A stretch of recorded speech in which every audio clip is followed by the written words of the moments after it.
Hello दोस्तों, स्वागत है आपका हमारे यूट्यूब चैनल सबसे अनोखा सेंटर में।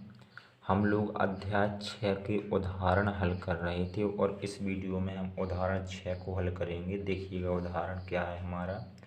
आकृति में ए बी समांतर सी डी और सी डी समांतर ई एफ है। हमसे क्या बोला गया है, इस आकृति में ए बी के समांतर सी डी है और सी डी के समांतर हमारी ई एफ है। ठीक है, यहाँ पर हमारा एफ है, ई एफ है।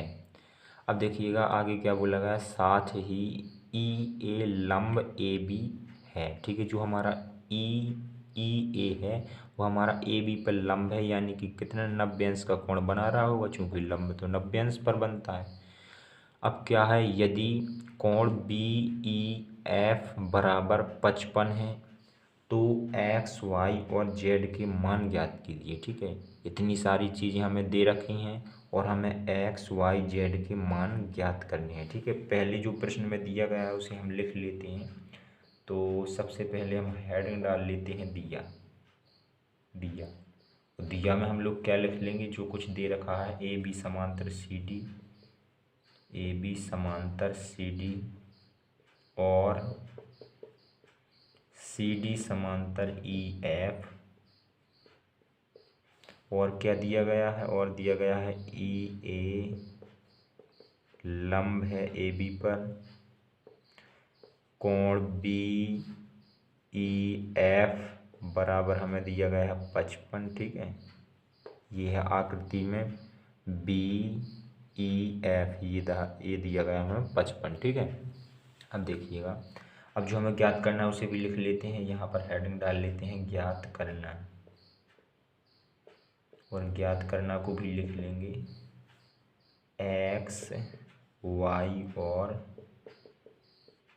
जेड के मान, ये हमें निकालना है। ठीक है, देखिएगा यहाँ से हम लोग स्टार्ट कर रहे हैं। एक्स वाई जेड के मान कैसे निकालेंगे, देखिएगा यहाँ पर हमें क्या पता है, यहाँ पर लिख लेते हैं। हमें ए बी समांतर सी डी पता है, यानी कि ये दोनों हमारी रेखा कैसी हैं, समांतर हैं। ठीक है, देखिएगा यहाँ पर हम लिख लेंगे ए बी समांतर सी डी।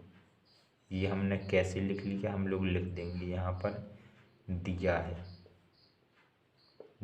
ठीक है, अब देखिएगा जब ये दोनों रेखा समांतर हैं हमारी, तो ये वाले कोण क्या कहलाते हैं हमारी, ये हमारे कहलाते हैं संगत कोण।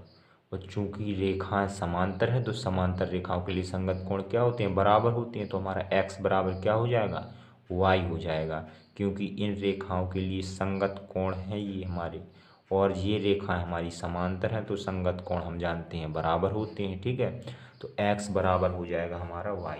तो हम यहाँ पर लिख लेंगे इसलिए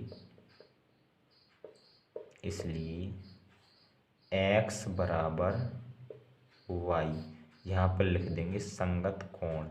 ये क्या है, हमारी संगत कोण है, इसलिए हमने बराबर किए, चूंकि रेखा हमारी समांतर थी। संगत कोण। ठीक है, अब देखिएगा इसे मान लेते हैं समीकरण फर्स्ट, x बराबर y को समीकरण फर्स्ट मान लिया।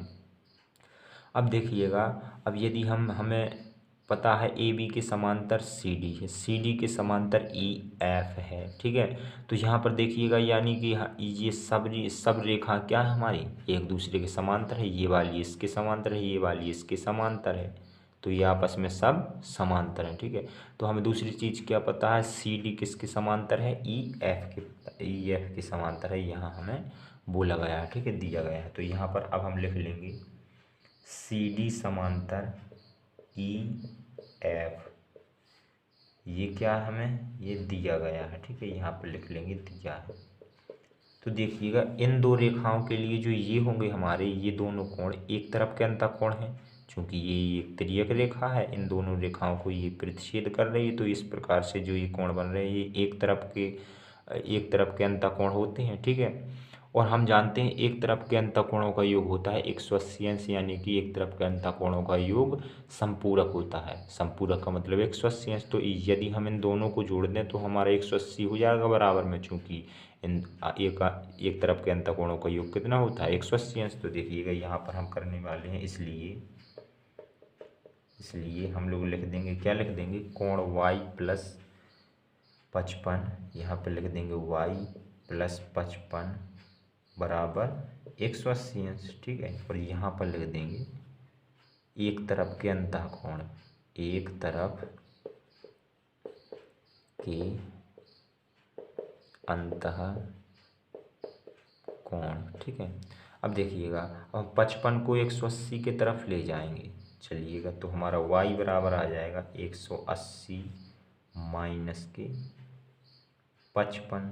ठीक है, तो y बराबर हमारा कितना आ जाएगा, यहाँ पर कितना आ जाएगा, यहाँ आ जाएगा हमारा 125। जब हम 180 में से 55 को घटा देंगे तो हमारा कितना आ गया, y बराबर आ गया 125। ठीक है, हमें एक मान तो मिल गया y का, लेकिन अभी हमारा x और z का मान रह गया है। तो देखिएगा, अब हम y का मान समीकरण फर्स्ट में रख देंगे और यहाँ से हम x का मान निकाल लेंगे, y का मान रख देंगे। तो अब हम यहाँ पर क्या लिखेंगे, यहाँ पर लिखेंगे y का मान समीकरण फर्स्ट में रखने पर, समीकरण फर्स्ट है हमारा x बराबर y, तो हम यहाँ पर x बराबर क्या कर सकते हैं, y बराबर हमने निकाला है 125 अंश, तो x का मान भी कितना आ जाएगा 125 अंश। y की जगह पे हमने 125 अंश रख दिया, x बराबर भी हमारा 125 अंश आ गया। ठीक है, अब देखिएगा, अब बचा है हमारा z, हमें z का मान निकालना है। ठीक है, तो यहाँ पर देखिएगा, हमने क्या बताया था, जिस सब रेखाएं एक दूसरे के समांतर है तो हमारी ए बी किसके समांतर हम कर सकते हैं, ई एफ के समांतर कर सकते हैं, क्योंकि ये तो सब आपस में समांतर है, तो हम कर सकते हैं ए बी समांतर ई एफ। तो यहाँ पर हम लोग लिख देंगे ए बी समांतर ई एफ, और यहाँ पर लिख देंगे दिया है।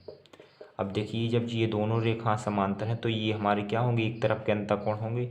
ये समांतर रेखा से लेकर तिर्यक रेखा तक का कोण, इसे हमने तिर्यक रेखा मान लिया, तो समांतर रेखा से तिर्यक रेखा तक का कोण ये है हमारा, और समांतर रेखा से तिर्यक रेखा तक का ये कोण, ये दोनों हमारे एक तरफ के अंतः कोण होंगे। और हम जानते हैं एक तरफ के अंतः कोणों का योग कितना होता है, 180 अंश, अभी हमने यहाँ पर किया हुआ है। ठीक है, तो यहाँ पर भी हम क्या लिख देंगे, इसलिए 90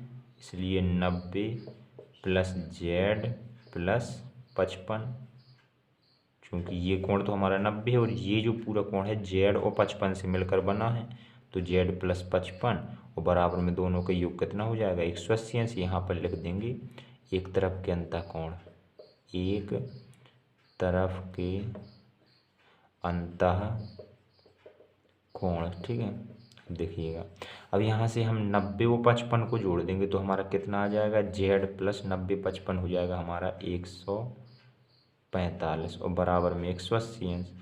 तो जेड बराबर निकालेंगे तो कितना हो जाएगा हमारा 180 माइनस का 145, और 180 में से 145 घटा देंगे तो हमारा बचेगा 35। ये हमारा जेड का मान भी निकल आया है। ठीक है, तो यहाँ पर अब हमने x का मान भी निकाल लिया, y का मान भी, z का मान भी। अब हम यहाँ पर लिख देंगे अतः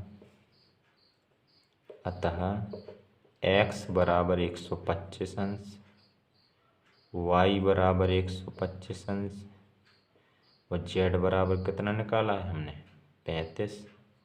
यही हो जाएंगे हमारे उत्तर, यही तो हमें चाहिए था। ठीक है, तो इस प्रकार से ये हमारा सवाल कंप्लीट हो जाता है। चलिए मिलते हैं अगली वीडियो में, धन्यवाद।